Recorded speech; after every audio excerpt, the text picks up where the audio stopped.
우리 아이들이 영재가 아니라는 건 저는 아주 어렸을 때 알았어요. 영재가 아닐까요? 지금 서울대 네. 이렇게 갔는데. 내가 영재 관련한 책을 봤더니 우리 애들은 하나도 해당 사항이 없더라고요. 저는 우리 아이들이 영재이기를 바라지는 않았고, 다만 이제 공부를 조금 재밌어 하기를 바라고 잘하기를 바란 거는 있지만, 그걸 제가 막 끌고 가서 유명 학원에 합격했다, 이 부모의 그런 것들 때문에 아이들을 희생시키지 않으려고 그거는 좀 노력을 했습니다. 아, 그러면 사교육을 시켰던 원칙이 있으셨어요? 초등학교 때는 이제 사교육의 중심은 이제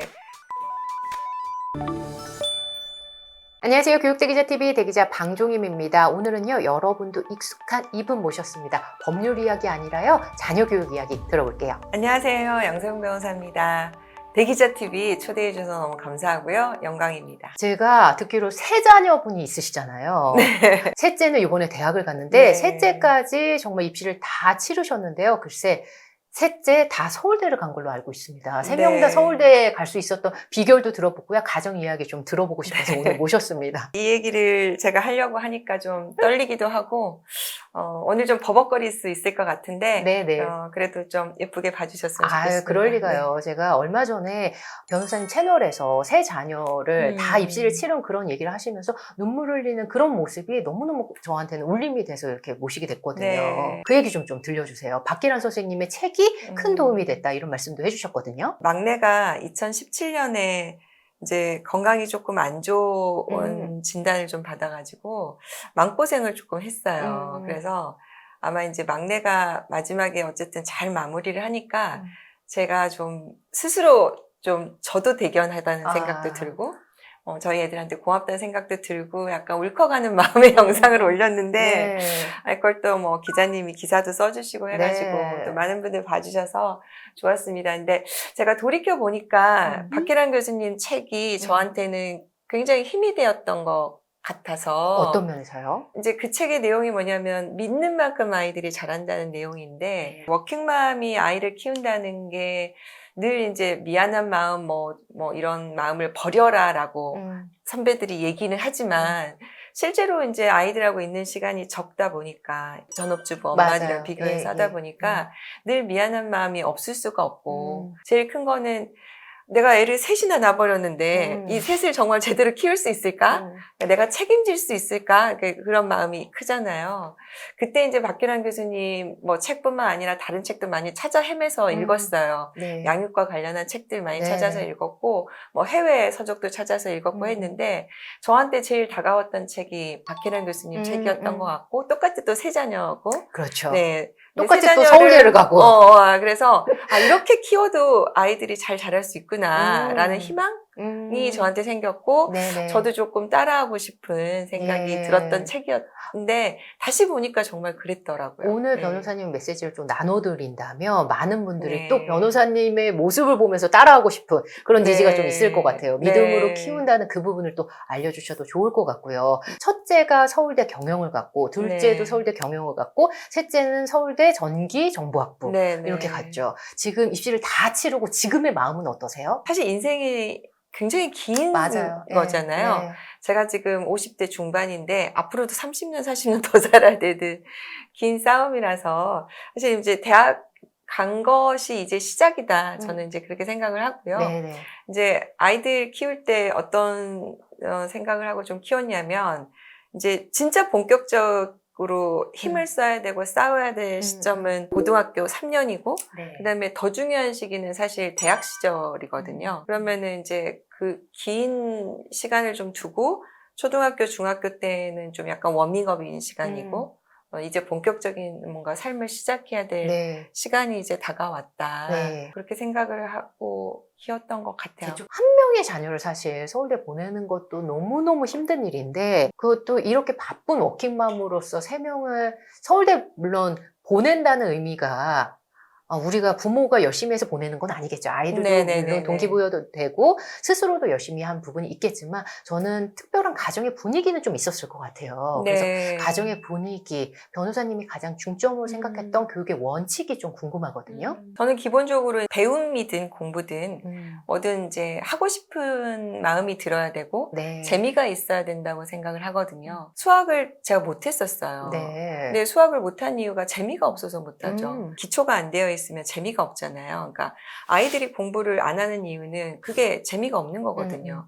그럼 부모가 해줘야 되는 거는 이게 재밌도록 유도를 해줘야 되는 부분이 있어서 어렸을 때 이제 뭐 버릇을 잡아준다 뭐 이런 얘기를 하는 게 하나의 그렇죠. 습관을 만들어주는 루틴을 만드는 거죠. 만들어주는 거를 하는 건데 뭐 애가 셋이 있었던 것이 저는 서로에게 좀 도움이 됐던 것 같아요. 3명한테요. 예, 제가 좀 워킹맘이지만 저는 아이들이 어렸을 동안에는 늘 애들하고 시간을 많이 보냈던 것 같아요. 그래서 네. 저는 이제 저녁에는 거의 약속 없이 집에 가고 그다음에 주말에는 애들하고 항상 같이 있고 같이 운동하고 책 읽고 그거를 놓치지 않았던 거는 제가 그래도 뭐 워킹맘이지만 그 부분을 좀 잘 실천하지 않았나 해서 애들이 혼자 있지 않고 나만 혼자 공부하면 억울하잖아요. 근데 3명이 같이 있으니까. 세 명이 같이 다 하고 엄마 아빠도 같이 뭐 그렇게 책을 읽었던 게 뭐 그냥 자연스러운 분위기가 되지 않았나 생각을 합니다. 혹시 주말에 루틴 있으셨어요? 가족끼리 했었던? 저희는 뭐 늘 같이 움직였으니까 같이 여행 다니고 같이 뭐 서점도 가고 그다음에 운동도 같이 하고 뭐 수영장을 같이 간다던가 그다음에 어렸을 때는 애들 다닐 때 저희는 승마를 좀 같이 했어요, 온 가족이. 저는 이제 승마를 많이 추천을 하는데 어렸을 때 특히 제가 재활승마 홍보대사이기도 하거든요. 아, 그러세요? 네. 그래서 어렸을 때 동물과 같이 하는 경험, 내일 말에게 먹일 뭐 오이를 같이 자른다던가 당근을 같이 자른다던가 준비해가지고 같이 말을 보러 가는 거죠. 네. 말 타는 것보다 말을 보러 가기 위해서 같이 준비하는 거. 뭐 그다음에 같이 수영장 가고 놀러 가고 뭐 이런 걸 늘 같이 했던 것이 좋았고 부모님들이 요새 이제 학습에 굉장히 관심이 있으시잖아요. 그러면은 이제 아이들이 방과 후에 학원에 가야 되고 주말에 학원을 가야 되고 방학 때는 더 많이 가야 되고 근데 저는 주말에는 애들을 많이 놀렸고 방학 때에는 더 학원이나 이런 걸 넣지 않았어요. 그 시간은 아이들을 위해서 쉬는 시간이어야 돼서 그 부분은 좀 제가 지키려고 많이 노력을 했던 것 같고 고시 공부를 심지어 어른이 돼서 하는데도 하루에 8시간 이상 집중하기가 어렵거든요. 기자님은 가장 집중해서 열심히 공부해 본 시간이 하루에 최대 몇 시간 정도 하셨어요? 저도 이제 언론고시를 준비하면서 빡세게 한다고 했었을 때는 사실 정말 열심히 했던 것 같은데 지금 보면 효율이 중요한 것 같아요. 그렇죠. 네. 저는 제가 개순이라고 그랬거든요. 맨날 계획을 세워요. 그럼 아침 일찍 일어나서 밤에 늦까지 막 몇 시간 하면 보통 마음 욕심 같아서는 막 15시간, 16시간 하고 싶잖아요. 계획을 세우는데 하루도 안 가고 이틀도 못 가잖아요. 다시 또 찢고 제가 찢어버린 계획만 해서 저는 몇 박스가 될 거다. 개순이다. 계획만 세우다 끝난다. 근데 그 경험이 저한테는 아시니까. 그걸 아니까 제가 이제 쭉 시간을 좀 해봤더니 제가 8시간 이상 집중을 못 하더라고요, 실질적으로. 그러면은 우리 아이들은 학교 가서 있는 시간이 6시간, 8시간이 되는데 그 시간을 끝내고 다시 학원을 가야 되고 하면 애들이 도저히 이건 할 수 없는 스케줄이거든요. 그래서 이제 그 시간에 맞춰서 더 이상은 공부하지 않도록 하는 걸 많이 했고 저는 이제 80% 원칙이라는 게 있거든요. 내 에너지의 80% 이상은 안 쓴다. 그다음에 내가 가고 싶은 목표의 80% 정도만 달성하면 저는 그걸 달성한 거로 생각한다. 이제 이런 기준들이 있는데 제가 그 얘기를 우리 애들한테 막 웃더라고요. 엄마 언제 그런 원칙이 있었어? 계획이 이렇게 많으신데. 제 마음속에 기준이 늘 그랬어요. 그래서 애들 키우면서 이제 그러니까 공부와 관련해서는 가능하면 이제 그 시간을 넘어서지 않도록 하고 방학 때 절대로 더 스케줄 안 넣고 공부를 정말 누구보다도 많이 하셨던 분이니까 이런 바이브가 나오시는 것 같아요. 이 정도는 이렇게 해야지 더 효율이 나는구나 라는 생각이 있으실 것 같아요. 근데 학군지에 계셨는데도 그런 마음이 계속 이어지던가요? 학군지에 주변을 보면 옆집 엄마 다 보이잖아요. 맞아요. 그래서 사실 저는 대치동으로 이사를 안 가는 게 또 원칙이기도 했어요. 제가 대치동으로 가는 순간 거기에 휘말릴 것 같은 생각이 들더라고요. 약간 그래서 비껴서.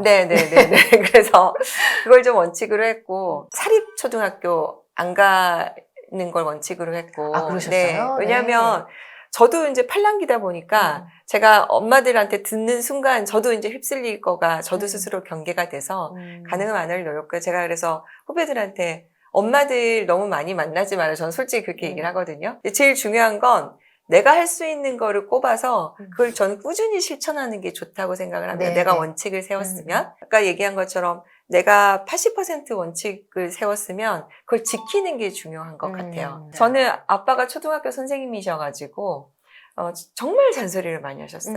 그래서 저는 6살에 학교를 가가지고 이제 갑자기 학교를 좀 가게 돼서 아빠한테 공부를 좀 배웠거든요. 예. 그래서 아빠가 저한테 늘 잔소리 하시고 그다음에 너는 끈기가 없다. 너는 이것밖에 못하느냐. 너는 정말 칠칠 맞다. 뭐 이런 잔소리를 너무 많이 하셔서 제가 살아보니까 저 의외로 끈기 있어요. 예. 근데 그럼요. 모든 사람이 작심삼일이잖아요. 근데 작심삼일을 3일씩 100번 하면 그게 300일이 되는 거라서 그 결심을 계속해서 하게 되면 길게 보면 그게 끈기 있는 사람이 될 수가 그렇죠. 있는데 네네. 그 단면만 보고 했던 아빠의 잔소리가 저에게 정말 독이 될 수 있었거든요. 예. 다행히 제가 이제 그거를 벗어나서 다행인데 그래서 부모가 그렇게 깊이 들여다보고 하는 잔소리는 가능하면 안 하는 것이 필요하다는 생각에서 그런 부분에 대해서는 제가 조금 잘 실천했다고 할까요? 제가 인터뷰에서 이런 말씀을 해주셨는데 아이들이 초등학교 3학년 때까지는 엄한 엄마였던 것 같고 그 네. 이후에는 허당 엄마였다. 이게 어떤 메시지였을까요? 큰애를 낳고 나서 제가 학습이란 걸 처음 생각을 해본 게 한 6살쯤이었던 것 같아요. 큰애 6살 때 제가 이제 미국에 연수를 갔는데 그때 남편이 연수를 갔죠. 남편이 연수 갔는데 따라갔는데 그때 이제 처음으로 아이하고 이제 얘기를 나누는 자세히 생활을 들여다보게 됐죠. 네, 그동안은 그 전까지는 너무 이제 일하느라 바쁘시니까. 바쁘고 또 애 셋 낳느라고도 바빴고 그래서 했는데 이제 큰애가 미국에 갔으니까 영어 유치원을 좀 보내고 싶잖아요. 그래서 영어 유치원을 보냈는데 거기서 적응을 못하고 안 간다고 떼를 쓰는 거예요. 네. 그래서 마음 같아서는 좀 억지로라도 좀 보내고 싶었는데 큰애가 좀 고집이 세가지고 죽어도 안 가겠대요. 유치원에. 그래서 이제 남편이랑 이제 어떤 아이디어를 냈냐면 그러면 우리가 집에서 얘를 막 열심히 공부를 한번 시켜보자. 그러면은 그거 하기 싫어서 애가 영어 유치원을 가지 않겠냐. 그래서 애하고 이제 너 그러면 네가 유치원을 안 가면 하루 종일 이 동화책을 베껴서 써야 돼. 그리고 수학 문제를 풀어야 돼. 예. 막 그렇게 했는데 애가 얼마나 가기 싫었는지 그걸 하더라고요. 아, 정말요? 네. 그래서 이제 그때부터 애 학습에 대해서 저도 이제 참여해서 공부를 같이 하게 됐는데 네. 초등학교 3학년 때까지 애 공부하는 습관을 들이기 위해서 노력을 많이 했어요. 이를테면요? 학교 가는 걸 준비해야 되잖아요. 네네. 그러면은 미리 이제 제가 문제집을 좀 사서 보고 그래서 어떤 내용을 애한테 공부를 시켜야 될 것인가 같이 문제를 풀고 우와. 그다음에 이제 일하는 엄마다 보니까 네네. 내가 이제 출근을 하게 되면 아이들은 혼자 해야 되니까 습관을 길러주지 않으면 안 될 것 같다 이런 생각이 들어서 그때 이제 애들 공부하는 거 근데 알아야 제가 그걸 챙겨줄 수 있으니까 그렇죠. 저도 같이 공부하고 애하고 같이 공부하고 예를 들면 숙제도 내주시고 네, 채점도 하시고요. 채점도 하고 초등학교 3학년 때까지 3명 다요? 네, 3명 다 그렇게 했던 것 정말요? 같아요. 초등학교 3학년이라고 제가 왜 생각을 했냐면 저도 육아책을 보니까 초등학교 4학년이 되기 전에 공부 습관을 가져야 된다. 저도 그때 그런 책 읽었어요. 네네. 그게 왜 그러냐면 4학년이 되면 갑자기 교과 과정이 어려워지더라고요. 그래서 그때까지 공부 습관이 안 하면 이걸 적응을 할 수가 없는 거예요. 네. 그래서 그래서 3학년까지 준비를 해야 되는구나라고 생각을 해서 저도 그걸 잘 실천했던 것 같습니다. 아이들은 조금 따라왔어요. 초등학교 3학년 때까지. 네. 와. 그런데 그 다음부터는 그냥 놔주는 게 아니라 허당 엄마라고 표현하셨어요. 네, 이 이유는 또 있으셨을까요? 애들한테 이제 저는 주로 그러니까 제가 약간 주입식으로 늘 했던 얘기가 사자가 벼랑에 떨어지면 올라오는 새끼만 키운다. 열심히 스파르타예요. 약간 뭐 그런 얘기를 계속 주입을 시켰죠. 아이들한테 자립심을 좀 키워주려고 저는 좀 얘기를 많이 했어요. 왜냐면 워킹맘 입장에서는 애들이 스스로 하지 않으면 제가 다 해줄 수가 맞아요. 없으니까 사실 약간 그런 마음이 들잖아요. 예를 들어서 박혜란 교수님 책을 읽었을 때 너무 열심히 청소를 해서 정갈하게 하면 애들이 이거를 어지르지를 못하잖아요. 네네. 근데 그게 이제 정서적으로 저는 약간 엄마가 거기에 대해서 강박을 가지면 아이들도 불안하고 강박에 같이 휩쓸릴 수밖에 없거든요. 공감됩니다. 그래서 이제 그런 부분에서 엄마가 무언가 다 이걸 책임져 버리고 플랜을 짜 버리면 애들은 거기에 맞춰야 되고 자기 생각이 없어지니까 제 입장에서는 내가 해줄 수 없는 이상의 아이들이 스스로 해야 된다라는 뭐 그런 부분이 저는 생각이 굉장히 좀 강했던 것 같습니다. 사실 입시가 보통 일이 아닌데 네. 입시에선 또 도움을 주신 부분이 있으셨을 거예요? 아니면 입시에선 내가 이 부분을 좀 기준점으로 삼았다. 입시 면에서는 사실은 이제 큰아이 같은 경우에는 이제 국제중을 나왔는데 어떻게 보면 좀 입시에 실패를 했죠. 왜냐하면 이제 친구들이 다 자사고나 외고를 가는데 네네.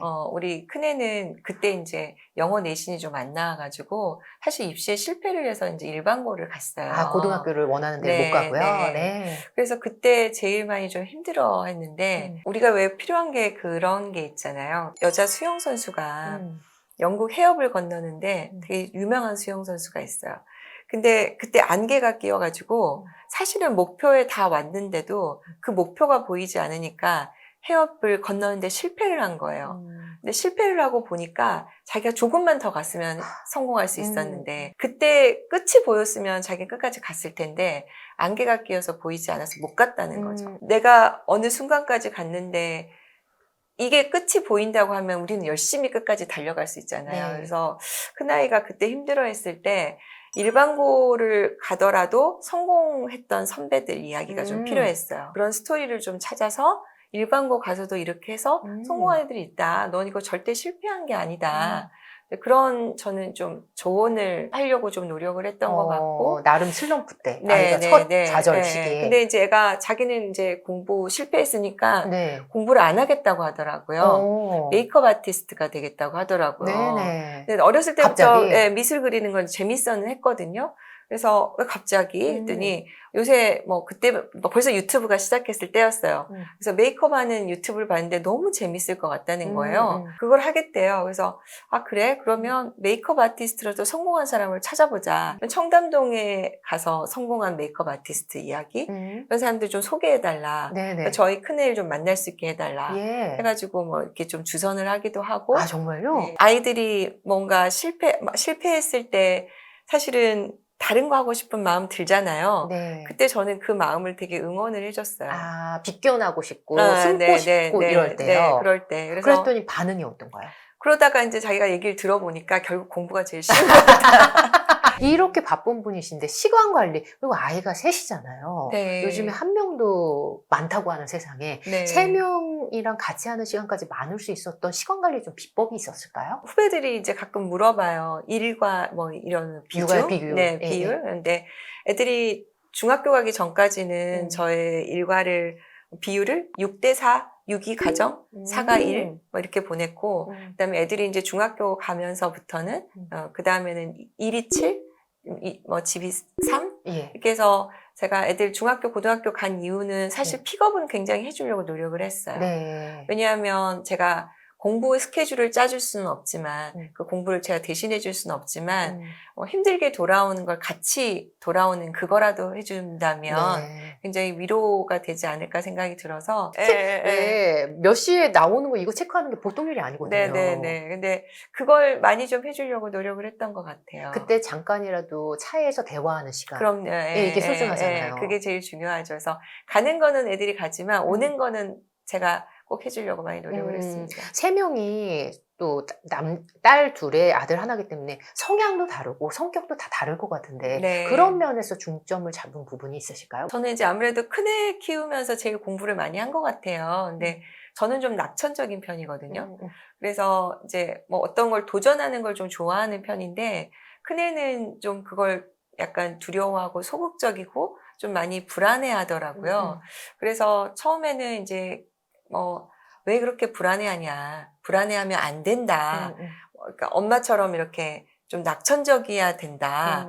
이렇게 큰애를 자꾸 제가 바꾸려고 했어요. 오리지널스라는 책을 읽었는데 거기에 이제 불안을 가진 사람들이 더 성공할 수 있는 이런 스토리들이 있더라고요. 왜냐하면 불안하다는 것은 그 다음 걸 잘하고 싶은 마음 때문인 것이 그 자체가 나쁘지 않다. 그래서 큰아이의 이제 불안을 이해하니까 그 다음에는 애에 대해서 제가 뭔가 더 지원해주게 되고 네가 갖고 있는 마음이 되게 좋은 거야. 네. 그래서 너는 해낼 수 있어. 네. 같이 이렇게 갈 수 있었던 부분이 있었던 것 같아요. 그래서 아이들 성향에 대해서는 특히 이제 막내는 또 아들이다 보니까 딸 둘 키울 때는 다르죠. 정말 되게 편했어요. 왜냐하면 딸은 대화가 돼요.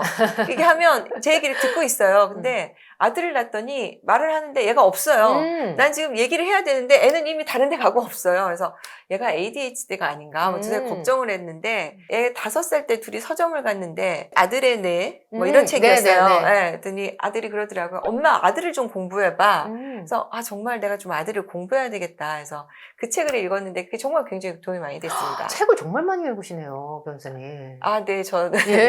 늘 책을 읽는데 그래서 그 책에 아들의 뇌가 딸보다 훨씬 늦게 성장한다.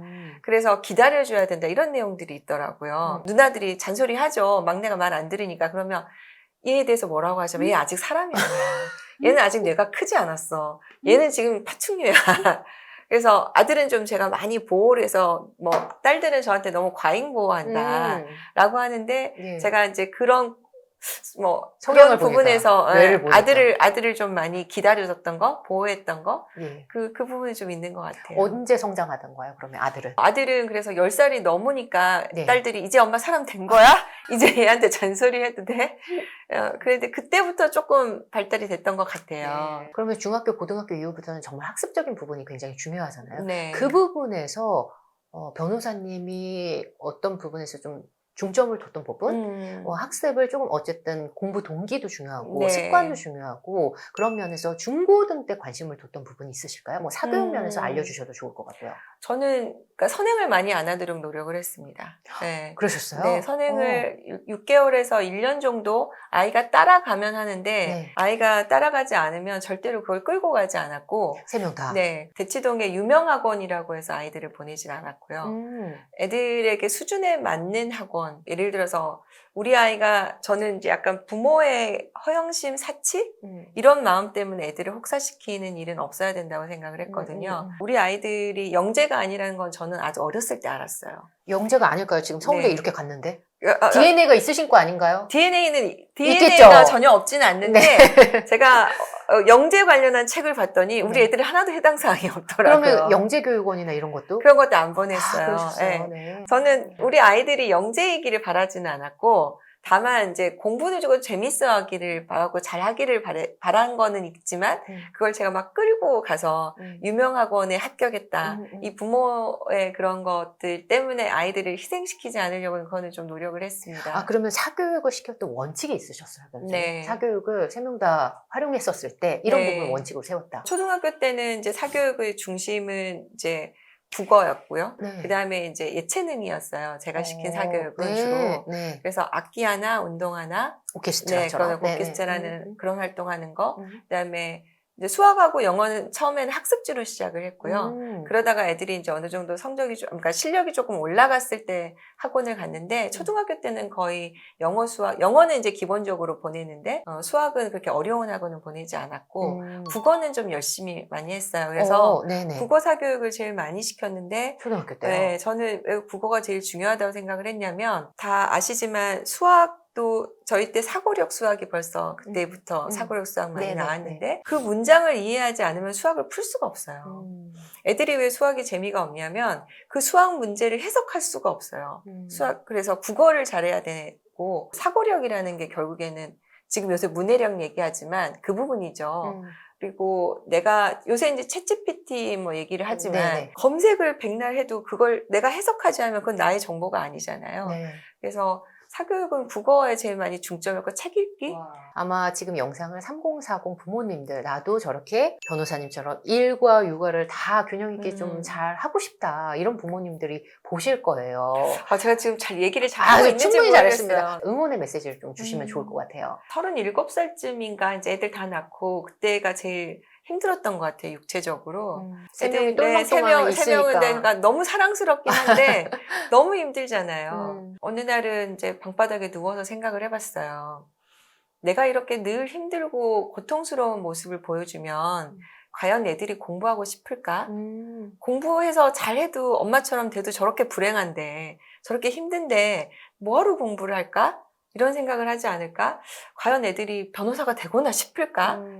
그러다 보니까 내가 어떤 모습을 보여줘야 되는지에 대해서 고민이 되더라고요. 네. 내가 어떤 부모가 돼야 될까? 내가 먼저 행복하고 열심히 일을 즐겁게 하고 하는 부모가 되어야 애들이 공부가 하고 싶어질 그럼요. 거다라는 예. 생각을 했고, 저는 엄마도 워킹맘이셨거든요. 일하는 엄마가 자연히 일하는 여성이 돼야 된다고 생각을 했던 것이 늘 저희 엄마가 예쁘고 밝은 모습으로 회사에 출근을 하셨어요. 그 모습을 보고 자라서 내가 당연히 일하는 엄마가 돼야 됐다고 생각을 했던 것처럼 나도 내가 그런 엄마가 돼야 되겠구나라는 생각을 해서 아이가 부모의 등을 보고 자란다고 맞아요. 하잖아요.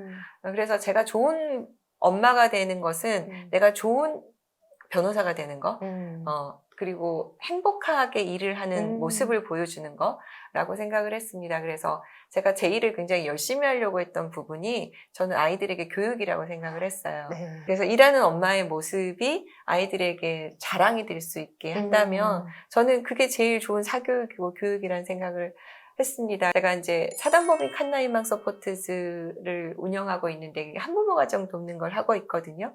그래서 처음에 저희 그 모임에 우리 아이들이 회원으로 시작을 했어요. 아, 정말요? 그래서 엄마가 다른 아이들을 돕고 사회에 봉사하는 모습을 보여준다면 예. 저는 그것이 제일 좋은 교육이지 않겠나 생각을 했습니다. 한부모 가정들 네. 너무 어려운 분들 너무 많으시잖아요. 네, 그래서 작년부터는 이제 제가 이제 어쨌든 양육비를 지원하는 건 좀 한계가 있더라고요. 금액 지원은. 그래서 아예 이제 무료 소송을 좀 도와드리면 양육비를 이제 받는 판결문을 받으면 그거 갖고 이제 어쨌든 뭐 길게는 뭐 20년, 19년 뭐 이렇게 받을 수가 있잖아요. 그래서 무료 소송 지원을 시작을 했고 지금 이제 열심히 하고 있습니다. 저희가 또 좋은 기회로 그 부분도 또 하나의 콘텐츠로 자세하게 또 나누는 시간이 있었으면 좋겠어요. 네, 감사합니다. 어려운 부분을 호소하는 부모님들 너무 많기 때문에 저희는 부모를 돕고 싶어하는 그 마음이 늘 있는 진심이 있는 채널이기 때문에 또 모시도록 하겠습니다. 함께해 주셔서 감사합니다. 네, 감사합니다.